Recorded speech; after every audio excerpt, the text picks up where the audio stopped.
Hello students, good evening. कैसे हैं आप लोग? आज हम आपका chapter wise most important question लेके आए हैं, सब्जेक्टिव और ऑब्जेक्टिव। ये है आपका क्लास 10 साइंस विज्ञान का मोस्ट इम्पॉर्टेंट क्वेश्चन। पूरा इसमें वर्मा गैस जो है, वर्मा प्रेस, पूरा रिवीजन किया जाएगा। आपको पता होगा आपका सिलेबस में टोटल 13 चैप्टर है, तो हम पहले 13 से ही शुरू करते हैं, उसके बाद 1 2 3 बाद में बताएंगे। समझ गए हैं? क्योंकि आप लोग 1 2 चैप्टर पढ़ पढ़ के बोर हो गए होंगे, इसलिए हम पीछे से शुरू कर रहे हैं इस बार। समझ गए? तो कोई दिक्कत नहीं है, जो वीडियो है उसको ध्यान से देखिए। एक वीडियो में 1 चैप्टर पूरा कंप्लीट कराया जाएगा, सब्जेक्टिव और ऑब्जेक्टिव दोनों। ध्यान से देखिए, क्योंकि साइंस में क्वेश्चन ज़्यादा घुमाता है, इसलिए पूरा बुक का क्वेश्चन इसमें है। उसके बाद जो पिछले साल आए हैं वो क्वेश्चन भी है और मॉडल सेट भी है, तो ध्यान से देखिए आप लोग इसको। पहला क्वेश्चन है, चैप्टर का नाम ही है हमारा पर्यावरण। 13 चैप्टर है, पहले 16 चैप्टर था, अब 3 चैप्टर डिलीट कर दिया है, तो टोटल 13 चैप्टर है। तो 13 वीडियो में ये पूरा साइंस कंप्लीट हो जाएगा चैप्टर वाइज। ध्यान से देखिए ताकि परीक्षा में आपको डर कम लगे। पहला क्वेश्चन है, विश्व पर्यावरण दिवस कब मनाया जाता है? तो विश्व पर्यावरण दिवस कब मनाया जाता है आपको सबको पता होगा, 5 जून को। तापमान, वर्षा, पवन, ये सब क्या है पर्यावरण के? पर्यावरण के 2 घटक है, एक जैविक एक अजैविक। लेकिन ये यहाँ पे अजैविक नहीं दिया है तो भौतिक होगा। अगर ये नहीं रहता तो अजैविक घटक हम लोग मारते। अजैविक मतलब क्या होता है? जो सजीव के द्वारा उत्पन्न नहीं हुआ है। निम्न में से कौन सा है? कृत्रिम पारितंत्र। पारितंत्र एक होता है प्राकृतिक। प्राकृतिक पारितंत्र मतलब क्या हुआ? जैसे महासागर है, जंगल है, ये सब प्राकृतिक है। कृत्रिम क्या है? जैसे हम लोग बगीचा लगाएं, खेत बनाएं, ये सब कृत्रिम है। तो इनमें से क्या कृत्रिम है? खेत, क्योंकि वन, झील, तालाब ये सब क्या है? प्राकृतिक है। वैसे तालाब हम लोग भी बना सकते हैं तो वो कृत्रिम हो जाएगा, और झील भी कुछ कुछ मानव निर्मित होता है, लेकिन अधिकतम झील जो है वो प्राकृतिक होता है। हो गया आपका? तो डी नंबर आंसर था 3। 4 नंबर, ध्यान से देखिए आप लोग पूरा वीडियो, 13 वीडियो आप लोग देखिए ध्यान से। निम्न में से कौन सा मानव निर्मित पारितंत्र है? मानव निर्मित क्या है? नदी है कि वन है कि फसली क्षेत्र है कि महासागर है? मानव निर्मित क्या है? महासागर तो नहीं है, फसली क्षेत्र है, माने कृषि योग्य भूमि। समझ गए? देखिए आपको आंसर में दिया भी है। निम्न में से कौन सा प्राकृतिक पारितंत्र है? प्राकृतिक पारितंत्र क्या है? नदी जो है प्राकृतिक पारितंत्र है। खेत बगीचा ये सब मानव निर्मित है। ऐसे पदार्थ जो जैविक प्रक्रम द्वारा सरल अणु माने जो तोड़े जा सकते हैं उसको बोलते हैं जैव निम्नीकरण। जैसे है फल का छिलका, सब्जी, ये सब है जैव निम्नीकरण। ग्लोबल वार्मिंग जो है भूमंडलीय ताप, ये कार्बन डाइऑक्साइड से होता है। और एक चीज़ याद रखिएगा, ग्रीन हाउस गैस जो है, ग्रीन हाउस गैस जो है इसमें मीथेन आएगा, क्लोरोफ्लोरोकार्बन आएगा, नाइट्रस ऑक्साइड आएगा, कार्बन डाइऑक्साइड आएगा। आप लोग का एग्जाम डेट आ गया है फरवरी में, इसलिए ध्यान से आप लोग देखिए, ये बहुत ही इंपॉर्टेंट है। समझ गए? पूरा चैप्टर वाइज कंप्लीट करा देंगे। जैव आवर्धन करने वाले रसायन है, ये है डीडीटी, ये जैव आवर्धन करता है। ओजोन परत का अवक्षय किससे होता है? तो ये होता है सीएफसी मतलब क्लोरोफ्लोरोकार्बन से। बाघ उपभोक्ता है, ये है एकदम उच्च मतलब तृतीयक पोषी स्तर। पहला होता है उत्पादक, फिर होता है प्रथम पोषी स्तर, उसमें शाकाहारी जीव, द्वितीयक पोषी स्तर में मांसाहारी जीव, और तृतीयक पोषी स्तर में सर्वाहारी जीव, उच्च सर्वाहारी। हो गया आपका? 10 नंबर तक हो गया, बिल्कुल अच्छा से समझा रहे हैं। 11 नंबर देखिए, निम्न में से कौन सा पदार्थ जैव अनिम्नीकरण है? जैव अनिम्नीकरण मतलब क्या हुआ? एक होता है जैव निम्नीकरण जो सड़ता गलता है, जैव अनिम्नीकरण माने जो सड़ता गलता नहीं है, तो अपमार्जक होगा। अपमार्जक मतलब वही होता है जिससे घरों की साफ सफाई किया जाता है। प्राथमिक उपभोक्ता क्या है? ये शाकाहारी जीव होगा, उपभोक्ता। वन पारिस्थितिकी तंत्र में हिरन, हिरन क्या है? हिरन जो है यह है प्राथमिक उपभोक्ता। शाकाहारी जीव प्राथमिक उपभोक्ता है, आप लोग याद रखिएगा। शाकाहारी जीव क्या है? प्राथमिक उपभोक्ता। 20 मिनट में पूरा चैप्टर आपका क्लियर हो जाएगा, ध्यान से आप लोग वीडियो देखिए। अब घटक का उदाहरण है कवक, जितना भी जीवाणु, विषाणु, कवक, प्रोटोजोआ सब है अब घटक। निम्न में से कौन सर्वाहारी है? कुत्ता। मनुष्य भी सर्वाहारी है। हरे पौधे कहलाते हैं उत्पादक। अगला, वे जीव जो विकिरण ऊर्जा का प्रयोग मतलब सौर ऊर्जा का प्रयोग करके अकार्बनिक यौगिकों से कार्बोहाइड्रेट का संश्लेषण करते हैं उन्हें बोलते हैं उत्पादक, माने हरे पेड़ पौधे। यहाँ पे पेड़ पौधे के बारे में बात हो रहा है। हरे पौधे की पत्तियाँ प्राप्त होने वाले सौर ऊर्जा का कितना % भाग खाद्य ऊर्जा में परिवर्तित करती है? लगभग 1%। निम्न में से किस पदार्थ का प्रयोग करना पर्यावरण के लिए लाभदायक है। पर्यावरण के लिए लाभदायक है कागज़ के डिस्पोजेबल कप का प्रयोग। लेकिन इस क्वेश्चन में हमको डाउट लगता है थोड़ा, क्योंकि कागज़ का प्रयोग अगर हम लोग ज़्यादा करेंगे तो उसके लिए पेड़ पौधे को काटना पड़ेगा। तो यहाँ पे आपका सी नंबर अच्छा उपयुक्त आंसर हमको लगता है। मिट्टी के डिस्पोजेबल कप, जो आप लोग चाय पिए होंगे, मिट्टी का जो कप आता है, भाड़ा जिसको बोलते हैं, भाड़ बोलते हैं, क्या बोलते हैं, तो उसको अगर फेंक देंगे तो वो अब घटित हो जाएगा, मिट्टी मिल जाएगा, फिर से कप बना सकते हैं। तो सी नंबर 19 का ज़्यादा उपयुक्त है। आप लोग कमेंट करके बता सकते हैं कौन ज़्यादा उपयुक्त है। कागज़ हाँ पर्यावरण को नुकसान नहीं पहुंचाएगा, लेकिन उस पर कागज़ का ज़्यादा प्रयोग करेंगे तो पेड़ पौधे को काटना पड़ेगा ना, तो ले दे के पर्यावरण को नुकसान पहुंच रहा है। इसलिए सी नंबर मेरे ख्याल से ज़्यादा उपयुक्त आंसर है। किस समूह में अजैव निम्नीकरण पदार्थ है? तो प्लास्टिक यहाँ अजैव निम्नीकरण पदार्थ है। ये दोनों ऑप्शन क्यों दे दिया है पता नहीं। B number. इनमें से कौन आहार श्रृंखला है? ये है, घास को खाएगा बकरी, बकरी को खाएगा मानव। मानव तो कुछ भी खा लेगा, घास को मछली नहीं खाएगा, अगर खा भी लेगा तो मछली को बकरी नहीं खाता, तो ये गलत। बकरी को गाय नहीं खाएगा, घास को गेहूँ नहीं खाएगा, तो ये गलत है। तो बी नंबर बिल्कुल सही है। इनमें से कौन पर्यावरण मित्र व्यवहार कहलाता है? तो इनमें से सभी, मतलब कपड़े के थैले का प्रयोग करो प्लास्टिक की जगह, दूसरा बेमतलब पंखा ना चलाओ, तीसरा स्कूटर पे विद्यालय जाने की बजाय पैदल विद्यालय जाओ। समझ गए? तो ये सब है। चलिए आपका ऑब्जेक्टिव हो गया, आप सब्जेक्टिव की तरफ चलते हैं, ध्यान से आप लोग सुनिए। पर्यावरण क्या है? पर्यावरण क्या है? हमारे चारों तरफ नज़र आने वाली वस्तुओं को या हमारे आसपास के आवरण को पर्यावरण कहते हैं। आप लोग यही लिखिए, हमारे आसपास के आवरण को पर्यावरण कहते हैं। अब पर्यावरण जो है दो घटकों से मिलकर बना है, एक जैविक घटक और एक अजैविक घटक। बहुत इंपॉर्टेंट, ये सब लिखना है आपको। दोनों मिल के पर्यावरण बना है। जैविक घटक मतलब आते हैं सारे सजीव, और सजीव कौन कौन है? जीव जंतु पेड़ पौधे सूक्ष्म जीव। सजीव कौन कौन है? जीव जंतु पेड़ पौधे सूक्ष्म जीव, इसे जैविक घटक कहा गया। अब बाकी जो बच गया पर्यावरण में निर्जीव, वो अजैविक घटक है, जैसे हवा, पानी, मिट्टी, सूर्य का प्रकाश, ये दोनों मिलके पर्यावरण बनाता है। तो पर्यावरण क्या है? आप लोग सिंपल परिभाषा लिखिए, हमारे चारों ओर के आवरण को पर्यावरण कहते हैं। पर्यावरण दो घटकों से मिलकर बना है, जैविक और अजैविक घटक। जैविक घटक में सारे सजीव आएंगे, जीव जंतु पेड़ पौधे सूक्ष्म जीव। अजैविक घटक में सारे निर्जीव, मतलब जो पर्यावरण में मौजूद निर्जीव है वो सब आएंगे, जैसे हवा, पानी, मिट्टी, सूर्य का प्रकाश, तापमान, ये सब। अभी जो बताया वही सब यहाँ पे दिया गया है। पर्यावरण के मुख्य घटक, एक जैविक एक अजैविक। जैविक घटक क्या है? पौधे, जंतु और सूक्ष्म जीव भी आप लोग लिख सकते हैं। अजैविक घटक क्या है? मृदा, वायु, जल, सूर्य का प्रकाश। किसी मानव निर्मित पारितंत्र का नाम लिखिए। मानव निर्मित पारितंत्र क्या है? खेत है, बगीचा है, ये सब मानव निर्मित पारितंत्र है। एक खाद्य श्रृंखला क्या है? जीवों का क्रमबद्ध एक दूसरे को खाना। घास को खाएगा हिरन, हिरन को खाएगा शेर, घास को बकरी, बकरी को शेर, ये सब भी लिख सकते हैं। उत्पादक माने हरे पेड़ पौधे अपना ऊर्जा के लिए किस पर निर्भर करते हैं? सूर्य का प्रकाश, जल, कार्बन डाइऑक्साइड, ये सब पे निर्भर करते हैं। पारितंत्र के अजैविक घटक कौन है? तो ताप है, वर्षा है, वायु है, मृदा है, खनिज है। चलिए आगे देखिए, एक जैव निम्नीकरण एक अजैव निम्नीकरण पदार्थ का उदाहरण है। जैव निम्नीकरण पदार्थ क्या है? वैसे पदार्थ जो जैविक प्रक्रम द्वारा घटित होते हैं, मैंने सड़ गल के मिट्टी में मिल जाता है, उसको बोलते हैं जैव निम्नीकरण पदार्थ, जैसे मलमूत्र, गोबर, फल का छिलका। और अजैव निम्नीकरण या जैव अनिम्नीकरण पदार्थ क्या है? जो जैविक प्रक्रम द्वारा घटित नहीं होते हैं, जैसे प्लास्टिक, कांच, फाइबर, ये सब। ऐसे दो तरीके बताइए जिसमें अजैव निम्नीकरण पदार्थ पर्यावरण को प्रभावित करते हैं, ये नुकसान पहुंचाएगा।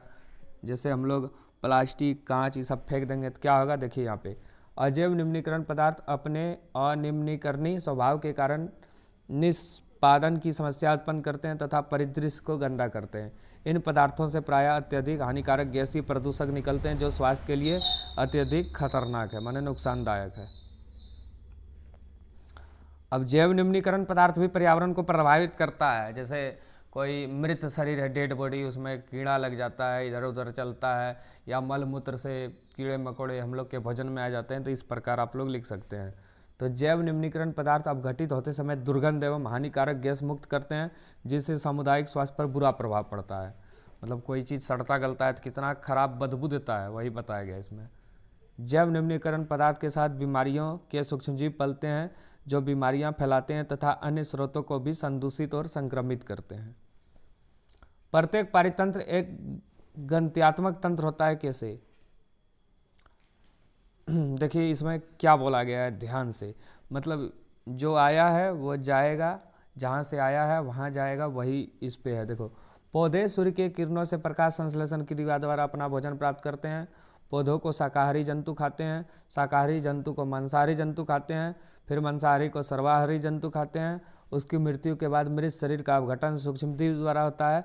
अपघटित पदार्थ मिट्टी में मिल जाते हैं, जिन्हें पौधे पुनः अवशोषित कर लेते हैं। इस प्रकार पारितंत्र में सभी घटकों के बीच एक गत्यात्मक संबंध होता है।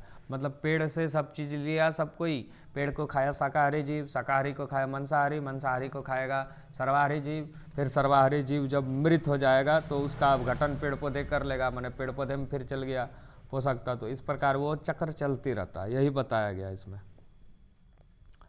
पोषी स्तर क्या है? बहुत इंपॉर्टेंट क्वेश्चन।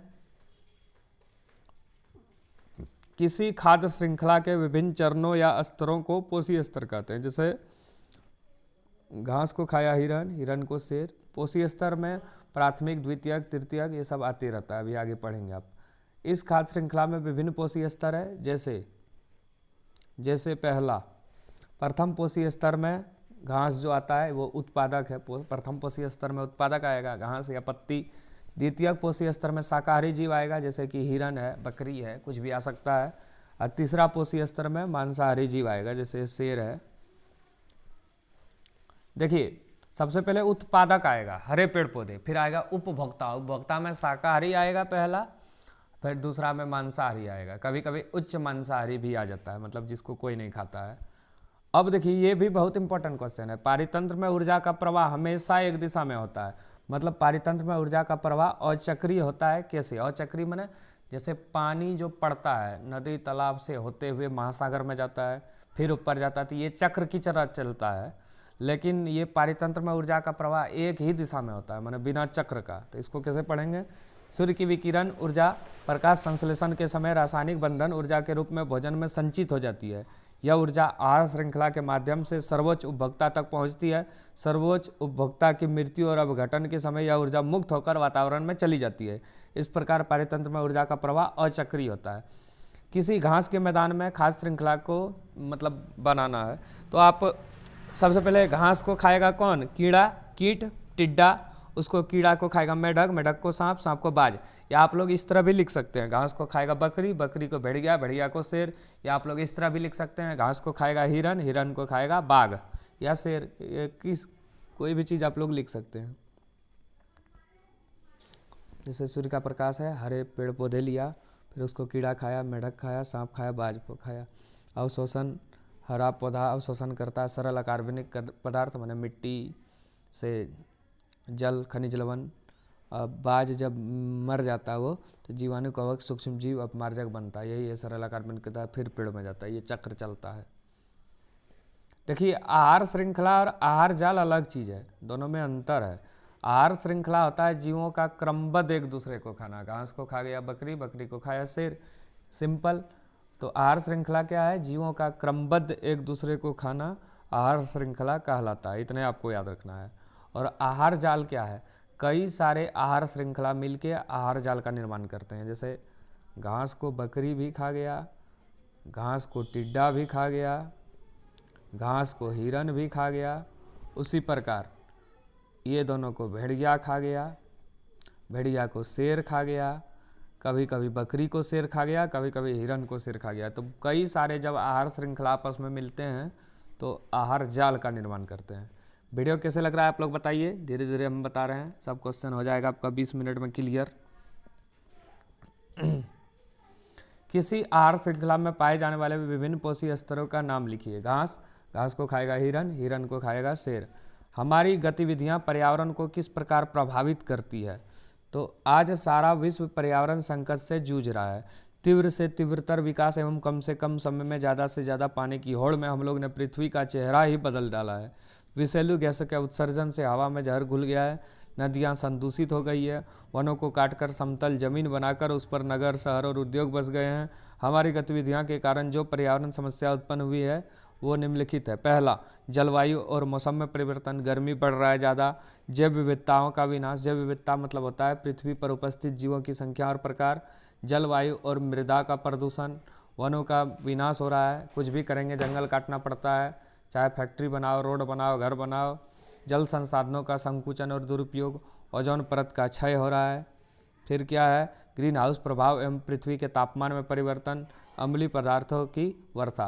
5-6 आप लोग याद कर सकते हैं, इतना जरूरी नहीं है।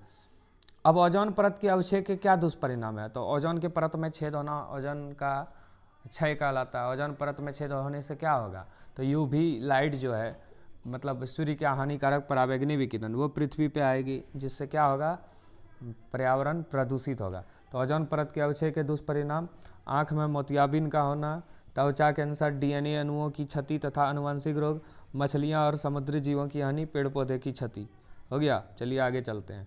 ओजोन क्या है तथा यह किसी पारितंत्र को किस प्रकार प्रभावित करता है? चलिए देखिए, ओजोन क्या है। ओजोन जो है ऑक्सीजन के 3 परमाणु से मिलकर बना हुआ एक यौगिक है। ये क्या काम करता है? ये सूर्य से आने वाली हानिकारक पराबैंगनी विकिरणों को पृथ्वी पे आने से रोकती है। आप लोग इसको भी लिख सकते हैं। ओजोन ऑक्सीजन का एक समस्थानिक है। इसका एक अणु ऑक्सीजन के 3 परमाणु से मिलकर बना होता है, जिसका अणुसूत्र O3 है। सूर्य की पराबैंगनी विकिरण माने UV किरणों के प्रभाव से ऑक्सीजन अपने परमाणुओं में टूट जाता है तथा प्रत्येक परमाणु ऑक्सीजन से संयुक्त होकर ओजोन का अणु बनाता है। O2 पराबैंगनी विकिरण, O+O परमाणुवी oxygen, O+O2 O3 ozone. O2 टूटता है पराबैंगनी विकिरण के द्वारा OO में, और O और O2 मिलके O3 ओजोन बनाता है। ओजोन सूर्य से पृथ्वी तक आने वाली घातक पराबैंगनी विकिरणों को सोख लेती है तथा उन्हें पृथ्वी तक पहुंचने नहीं देती। इस कारण यह पृथ्वी के पारितंत्र के लिए सुरक्षा छतरी का काम करता है। पराबैंगनी विकिरण जीवन के लिए अत्यंत हानिकारक है। इससे त्वचा कैंसर, मोतियाबिंद आदि भयानक बीमारी होती है। यह पौधों को, पत्तियों को क्षति करता है। देखिए यहाँ पे बहुत क्वेश्चन बनेगा। पहला, ओजोन क्या है? दूसरा, ओजोन छिद्र क्या है? फिर ओजोन छिद्र का कारण क्या है? फिर नुकसान क्या है? यही सब क्वेश्चन बनेगा, आप लोग को लिखना है अलग अलग। ओजोन परत की क्षति हमारे लिए चिंता का विषय क्यों है? तो इसका प्रभाव त्वचा पर पड़ता है, जिससे त्वचा का कैंसर होता है। पौधों में वृद्धि दर रुक जाती है। ये सूक्ष्म जीवों तथा अपघटकों को मारती है, जिससे पारितंत्र में असंतुलन उत्पन्न होता है। ये पौधे में पिगमेंटों को नष्ट करता है। पिगमेंट जो होता है हरा। ओजोन परत की क्षति कम करने का उपाय क्या है? सबसे अधिक क्षति होता है CFC गैस, क्लोरोफ्लोरोकार्बन, जो फ्रिज और AC से निकलता है। एरोसॉल तथा क्लोरोफ्लोरोकार्बन यौगिक का कम से कम उपयोग, सुपरसोनिक विमानों का कम से कम उपयोग, संसार में नाभिकीय विस्फोट पर नियंत्रण, ये सब है। ओजोन परत के अवक्षय के लिए कौन रासायनिक पदार्थ उत्तरदायी है? तो पहला है नाइट्रिक ऑक्साइड NO, फिर क्लोरोफ्लोरोकार्बन CFCS। ये फ्रिज और AC से निकलने वाली हानिकारक गैस है। पराबैंगनी विकिरणों के जीवधारी पर पड़ने वाले किन्हीं 2 हानिकारक प्रभावों को लिखें। आंख में मोतियाबिंद का होना, त्वचा का कैंसर होना। चलिए अब लास्ट है, 3-4 क्वेश्चन कंप्लीट हो जाएगा, खत्म। 20 मिनट बोले थे, 22-23 मिनट का वीडियो बनेगा। वीडियो को ध्यान से देखिए और सभी दोस्तों के साथ शेयर कीजिए, क्योंकि डेली वीडियो आएगा। आज से शुरू कर रहे हैं, उल्टा पढ़ाने के शुरू किए। पहले 13 पार्ट, फिर एक पार्ट से पढ़ाने शुरू कर देंगे 1 से 12, या फिर उल्टा बोलिएगा तो 12 पढ़ा के 11-10 इस तरह पढ़ाएंगे, क्योंकि पीछे वाला पार्ट बहुत कम बचा पड़ता है, इसलिए इस तरह किए। क्या होगा यदि हम पोषी स्तर के सभी जीवों को समाप्त कर दें? यदि हम एक पोषी स्तर के सभी जीवों को समाप्त कर दें तो इससे पारितंत्र में पदार्थ एवं ऊर्जा का प्रवाह रुक जाएगा, जिससे जैव भू रसायन चक्र धीरे धीरे रुक जाएगा, जिसका व्यापक प्रभाव पूरे पारितंत्र पर पड़ेगा। अंततः पूरा पारितंत्र समाप्त हो जाएगा। जैव आवर्धन क्या है? देखिए इसको पहले समझिए। जैसे हम लोग खेत में खाद, बीज, उर्वरक, खरपतवारनाशी, पीड़कनाशी सब डालते हैं तो पेड़ पौधे उसको सोखता है। तो पेड़ पौधे का जब फल है या फूल है या पेड़ पौधे का डायरेक्ट कोई प्रयोग करता है तो उसका शरीर में वो जाके संचित हो जाता है, जमा हो जाता है रसायन। यही है जैव आवर्धन। तो देखिए यहाँ पे क्या लिखा गया है। जैव अनिम्नीकरणीय रासायनिक पदार्थ जैसे कीटनाशक आहार श्रृंखला के माध्यम से पौधों द्वारा अवशोषित हो जाने के बाद उपभोक्ता के शरीर के वसी ऊतकों में संचित होते हैं। चूँकि मनुष्य सर्वोच्च उपभोक्ता है, अतः ये रसायन मनुष्य के शरीर में अंतिम रूप से पहुंचता है और संचित हो जाता है। यहाँ मनुष्य के वसी ऊतकों में इन पदार्थों की सांद्रता बढ़ती है जिसे जैविक आवर्धन कहते हैं। हाँ, पारीतंत्र के विभिन्न स्तरों पर यह आवर्धन भिन्न भिन्न होता है तथा सर्वोच्च स्तर पर जैव आवर्धन सर्वाधिक होता है। आगे देखिए, हमारे द्वारा उत्पादित अजैव निम्नीकरण कचरे से कौन सी समस्या उत्पन्न होती है। अजैव निम्नीकरण कचरा मतलब क्या हुआ, जैसे प्लास्टिक है, ये वो अजैव निम्नीकरण कचरे के ढेर पर्यावरण में बहुत लंबे समय तक रहते हैं और नष्ट नहीं होते, अतः यह बहुत सी समस्या उत्पन्न करता है। पहला, ये जल प्रदूषण करते हैं जिससे जल पीने योग्य नहीं होता। अगर प्लास्टिक पानी में फेंक देंगे तो उससे। ये भूमि प्रदूषण करते हैं जिससे भूमि की सुंदरता और उर्वरता नष्ट हो जाती है। ये नालियाँ में पानी के प्रवाह को रोकते हैं। पॉलीथीन ये वायुमंडल को भी विषैला बनाते हैं, मतलब इतना हानिकारक प्रभाव है। जैव भू रसायन चक्र क्या है, बहुत इंपॉर्टेंट। चक्र माने क्या हुआ, जो चलते रहता है, आता है, यूज होता है, फिर खत्म हो जाता है। तो देखिए, भूमि पे पाए जाने वाले रसायन जो अवशोषित होकर पौधों में पहुंचते हैं, उससे तरह तरह के यौगिक का संश्लेषण होता है, उन्हें जैव रसायन कहते हैं। ये रसायन आहार श्रृंखला के माध्यम से चक्रीय पथ में भ्रमण करते हैं और जीवधारी की मृत्यु के पश्चात जैव अपघटन के प्रक्रम द्वारा पुनः भूमि पर पहुंच जाते हैं। इसको बोलते हैं जैव भू रसायन चक्र। कितना प्रकार का आता है, एक जल चक्र, एक नाइट्रोजन चक्र। ये इंपॉर्टेंट क्वेश्चन है, 27 नंबर जो बताएं आपको। 28 देखिए, पर्यावरण को बचाने के लिए 5 प्रकार का आर क्या है। वैसे तो बुक में 3 प्रकार का दिया है, रिड्यूस, रिसाइकिल, रीयूज, पुनः उपयोग, कम उपयोग, पुनः चक्रण। लेकिन 5 गो आर क्या है, रिफ्यूज, इनकार करो, रिड्यूस, कम उपयोग करो, जैसे जीवाश्म ईंधन है, पुनः उपयोग करो, रीयूज, जैसे प्लास्टिक सब चीज़ है, रिपर्पोज, पुनः प्रयोजन करो, पुनः बनाओ, रिसाइकिल, पुनः चक्रण करो, सब टीन भंगा वाला जो सब करता है फिर से। अगला देखिए, मात्र 2 क्वेश्चन है, ध्यान से देखिए आप लोग। 3 पर्यावरण हितैषी अभ्यास लिखें। प्लास्टिक के स्थान पर जूट बैग का प्रयोग करना, प्रदूषण नियंत्रण, रासायनिक उर्वरक का कम प्रयोग। अजैव निम्नीकरणीय पदार्थ क्या है, ऐसे पदार्थ जिसको सूक्ष्मजीव अपघटित नहीं कर पाते अजैव निम्नीकरण पदार्थ कहलाते हैं। जैसे प्लास्टिक, पेपर, थर्मोकोल, बहुत इंपॉर्टेंट। इसको जैव अनिम्नीकरण पदार्थ भी बोलते हैं, आप लोग याद रखिएगा।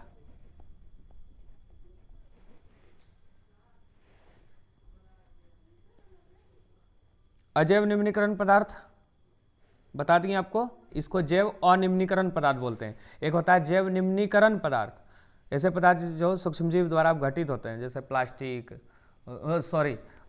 जैव निम्नीकरण पदार्थ क्या होगा, वैसे पदार्थ जो सूक्ष्मजीव द्वारा अपघटित होते हैं, जैसे फल फूल का छिलका, जीवों के मृत शरीर, ये सब। जैव आवर्धन अभी तुरंत बताएं, विभिन्न साधनों द्वारा हानिप्रद रसायनों का हमारी आहार श्रृंखला में प्रवेश करना तथा हमारे शरीर में सांद्रता होने की प्रक्रिया को जैव आवर्धन कहते हैं, जैसे कीटनाशक, पीड़कनाशक, रसायनों का छिड़काव। एक पारितंत्र में ऊर्जा का प्रवाह, ऊर्जा का प्रवाह कौन होता है, सबसे पहले सूर्य का प्रकाश है, इससे उत्पादक में जाता है। उत्पादक माने हरे पेड़ पौधे, वहाँ से शाकाहारी जीव इसको ग्रहण करता है, वहाँ से मांसाहारी, वहाँ से उच्च मांसाहारी या शीर्ष मांसाहारी। इस प्रकार पारितंत्र में ऊर्जा का प्रवाह होता है। जो बताएं यही आएगा, इससे बाहर कुछ नहीं आएगा। पूरा क्वेश्चन हो गया आपका, ध्यान से सुनिए, समझिए और रिवीजन कीजिए वीडियो को। ठीक है, धन्यवाद। वीडियो में एक प्यारा सा आप लोग कमेंट कीजिए ताकि हम सभी चैप्टर कंप्लीट कर सकें। ठीक है, धन्यवाद।